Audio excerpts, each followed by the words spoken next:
यीशु मसीह जिसका नाम है, उस यीशु मसीह को मैं सुबह शाम वंदना करता हूँ, प्रणाम करता हूँ। हालेलुया। असंभवम संभव कर्तुमुद्यतम प्रचंड झंझावात विरोध सक्षमम मोक्ष उद्धार कर्तुम अनंत जीवनम दत्तम यीशु शरणम गच्छामि। हालेलुया। एक समय था जब हमारे ऋषि मुनि बोले थे कि धम्मम शरणम गच्छामि, आओ हम धर्म की शरण में चले। उसके बाद दूसरा नारा लगाया संघम शरणम गच्छामि, आओ हम संघ की शरण में चले। संघ मतलब एक समूह, हम मसीह समाज का समूह। और तीसरा धर्मम संघम संगामि, धर्म की शरण में, संघ की शरण में और सत्य की शरण में। तीसरा है सत्य की शरण में, है ना। सत्यम वदा धर्मम च। हम सत्य में आए, सत्य बोले, यही धर्म है। संस्कृत में सत्यम वदा धर्मम च। धर्म क्या है? केवल सत्य बोलना, अपने कर्तव्यों को निर्वहन करना, जो हमारा कर्तव्य है, एक पिता के रूप में, एक माता के रूप में, भाई बहन पत्नी बेटी बहू, ये सब अपने कर्तव्यों का जब निर्वहन करते हैं तो वो धर्म कहलाता है। हालेलुया। ये गूढ़ बात है, इसको नहीं समझ पा रहे हैं लोग। अब बहुत छोटी सी बात है। आओ हम धर्म की शरण में चले, आओ हम अपने संगठन में चले, और आओ हम अपने सत्य की शरण में चले। फिर ऋषि मुनियों ने क्या कहा? असतो मा सद्गमया तमसो मा ज्योतिर्गमया मृत्युर्मा अमृतम गमया, अमृतम गमया। आओ हम असत्य को त्याग कर सत्य की ओर चले। हम अंधकार से मृत्यु की ओर चले, अंधकार से ज्योति की ओर चले, और मृत्यु से आओ हम अमृत की ओर चले। इसलिए प्रभु यीशु ने कहा कि पुनरुत्थान और जीवन मैं ही। हालेलुया। आज इस सुंदर समय में हमारे परमेश्वर ने जो सारे जगत की सृष्टि करता है, सेनाओं का यहोवा, जिसने हमें ये समय दिया है, और यहाँ पर प्रभु के जितने भी अभिषिक्त दास हैं, उन सभी को मैं सादर प्रणाम करता हूँ। और आप सभी माताओं बहनों भाइयों बाल बच्चों के हृदय में यीशु मसीह उद्धारकर्ता निवास करते हैं, उन सभी को भी मैं अपना हाथ जोड़कर अभिवादन करता हूँ। बोलो प्रभु यीशु मसीह की। हालेलुया। भद्रम कर्णेभिः शृणुयाम देवा भद्रम पश्येमाक्षवृत्राः स्थिरैरङ्गैस्तुष्टुवाक्लङ्गस्तनुभिः विश्रीमहि देवहितं यदायुः। आप सभी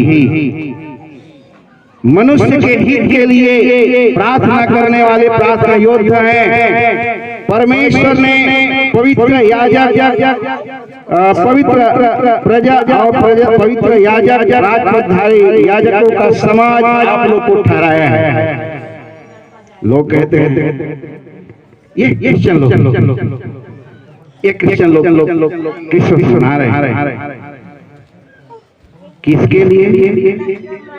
वो 3 किले में लटक गया उसके लिए, 3 किले में लटक गया उसके लिए। मुझे फेसबुक में बोलते हैं कि आप हिंदू धर्म को छोड़कर 3 किले में लटकने वाले के पास चले गए। तो उन लोगों को मैं जवाब देते रहता हूँ, 3 किला आप लोग के बीच में कुछ समय मैं रखूंगा अपनी बात को। जो मुझे प्रभु ने समझाया है, आप लोग भी वैसे काफी समझते हैं, वचन के ज्ञाता हैं।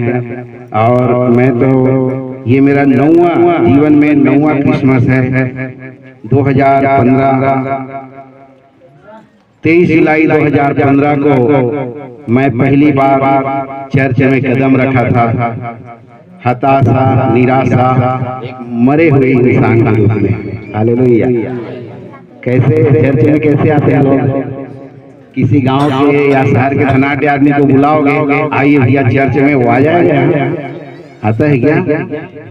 लेकिन उसके बच्चे अगर बीमार पड़ गए, एक बच्चा है, इकलौता बच्चा है, अब बीमार पड़ गया, सांस से रोग लग गया, तो उसको बोलोगे तो हो सकता है आ जाए, है ना? हर आदमी यीशु मसीह के पास मेरे ख्याल से 99% लोग दुख में आए हैं। सही बात है सर? कोई भी 1% होगा जो यीशु मसीह के शरण में होगा ऑटोमेटिक। पुराने मसीह लोग हैं। वैसे ही मैं भी दुख में, निराशा में, हताशा में यीशु मसीह के शरण में आया कि यीशु शरणम गच्छामि। आओ हम अपना सब कुछ को त्याग कर एक बार यीशु मसीह के शरण में आए। अब प्रभु यीशु ने भजन संहिता 34 का 8 में कहा है कि परख कर देखो यहोवा कैसा भला है। मैंने भी आया चख कर देखा तो मधु के छत्ते से भी, हालेलुया, मधु के छत्ते से भी मिलता है। हालेलुया। ये हमारे परमेश्वर की कृपा है। जिस तरह से भी आप लोग आश्चर्य में भरे होंगे कि ये 35 साल 25 साल पंडिताई करने वाला पंडित यीशु मसीह के पास कैसे आ गया। मैं भी आश्चर्य में पड़ जाता हूँ। ये ऊबड़ खाबड़, ये पत्थर, पथरीली भूमि, हमारे पास्टर साहब ऐसे गाड़ी चला है, मैं क्या बताऊँ, उसको बताना ही मुश्किल है। कोई मोबाइल पकड़ के से वीडियो बनाए रहता पीछे में ना, तो मोबाइल टूट फूट गए, ऐसी ऐसी रास्ता से लाए। लेकिन धन्यवाद प्रभु का कि हम लोग सकुशल आए, गाड़ी भी सकुशल है। पास्टर साहब मुझे पिछले साल मिले थे, पास्टर रेम सिंह सब कहाँ है? हाँ, तो वो मुझे पिछले साल मिले थे, वो मुझे अपने मीटिंग में लाए। फिर पास्टर खरते साहब मुझे मिले, फिर इस बार निमंत्रण दिया, फिर दूसरी बार यहाँ पर आया हूँ। वैसे एमपी में 10वीं बार मेरा यहाँ कदम रखा हूँ। और 9 साल में इस, वैसे तो 8 साल 5 महीना हो रहा है मुझे चर्च में आए, लेकिन प्रभु कृपा से आज जब से प्रभु यीशु मसीह ने अपना बेटा बनाया, आज मैं 20 स्टेट में घूम चुका हूँ, भारत के 20 राज्यों। मैं करोड़पति घर में जन्म लिया। मेरा आज की डेट में 3 करोड़ संपत्ति का स्वाहा हो गया। हालेलुया। मैंने 35 साल स्वाहा किया और 35 साल में मेरा 22 एकड़ जमीन और 25 तोला सोना और 2-4 किलो सोना चांदी था, वो सब कुछ स्वाहा हो गया, है ना? यानी करोड़पति से रोडपति बना मैं। रोडपति कैसे? वो मंदिर में 4 बजे उठ के, आप जिसे बता रहे थे, टीन घंटी बजा के सब कुछ बिगड़ गया। बताऊंगा तो मेरे जीवन में रोने के सिवाय कुछ नहीं है। मैंने 42 साल 6 महीना केवल दुख देखा, आंसू देखा, लेकिन जब मैं प्रभु के शरण में आया, वो था कारण मेरे छोटे भाई का उद्धार, मेरे छोटे भाई का बपतिस्मा। हमारे घर संपत्ति इतनी अधिक थी, जिसे मैं बताऊंगा थोड़ा थोड़ा।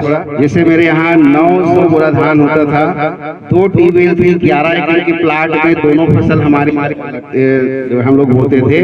8-10 बोरा भिंडी होती थी पर डे, और 30-35 किलो दूध मेरे घर में रोज होता था। एक सिर्फ मेरा दूध बेचने शहर जाता था 17 किलोमीटर। 2 नौकर सिर्फ गाय को खाना खिलाते थे सुबह शाम, और बाकी 17-18-20 मजदूर खेतों में काम करते थे। और जब जरूरत पड़ती थी तो 100 मजदूर भी मेरे खेतों में काम किए हैं। मैं अपनी डायरी में लिख के रखा। तो इतनी संपत्ति होते हुए भी हमारे पास हासिल क्या आया? बाबा जी का टुल्लू। नतीजा ठन ठन गोपाल, नतीजा ठन ठन गोपाल, है ना? कुछ नहीं। मेरे पास अभी भी एक झोपड़ी नहीं है। जैसे झोपड़ी इधर बगल में बना है, वैसे एक झोपड़ी भी नहीं है। सरकार सबको टॉयलेट देता है, मेरा नाम उस टॉयलेट में भी नहीं आया है। एक टॉयलेट भी मेरे जो जमीन है, जन्म स्थान, जिसको मैं तोड़ चुका हूँ 2011 में, केवल स्थान है वो। ये चर्च से, ये जितना चर्च भवन है उससे दुगना मेरा संपत्ति यानी जमीन है जहाँ मैं जन्म लिया। बाकी मेरे पास आज की डेट में यीशु मसीह और आप लोग के अलावा कुछ नहीं। हालेलुया। जिसके पास यीशु मसीह है और जिसके पास करोड़ों भाई बहन है, वो गरीब नहीं, धनवान। हालेलुया। हमारे लिए परमेश्वर क्रूस की मृत्यु सहली, और वो का एक वचन है ना, निर्धन होकर धनवान होकर भी निर्धन बन गया। यीशु मसीह में वो ताकत है। यीशु मसीह, मेरी पत्नी एक बार झगड़ा की थी, मैं हालेलुया बोल रहा था, वो झगड़ गई। अब 35 साल 25 साल मेरे साथ मंदिर में रही, मेरे बच्चे जवान हो गए मंदिर में रह गए। अब मैं चर्च में आऊंगा, हालेलुया बोलूंगा, शुरू हो गया ना, तो हो गया था। लेकिन उसका भी मतलब बहुत अच्छा निकला। 10 बजे रात में मैं बहुत दुखी हुआ। प्रभु, सारे संसार के स्वामी तुम हो, सारे जगत को भोजन तुम दे रहे हो, सारे जगत को कपड़ा तुम पहनाते हो। मेरी पत्नी आज तुम्हें नंगा बोल दी, आज मैं अपनी पत्नी को औकात दिखा के रहूंगा। तेरी शक्ति कितनी है वो मैं दिखाऊंगा। मेरी पत्नी के अंदर हजारों दुष्ट आत्मा थे, वो भविष्यवाणी करते थे, और जिसको एक सेब ऐसे पकड़ा देते थे, उसके 9-10 महीना के बाद बच्चे आ जाते। ऐसा उसके पास शक्ति थी। लेकिन क्या शक्ति थी? वो शैतानिक शक्ति।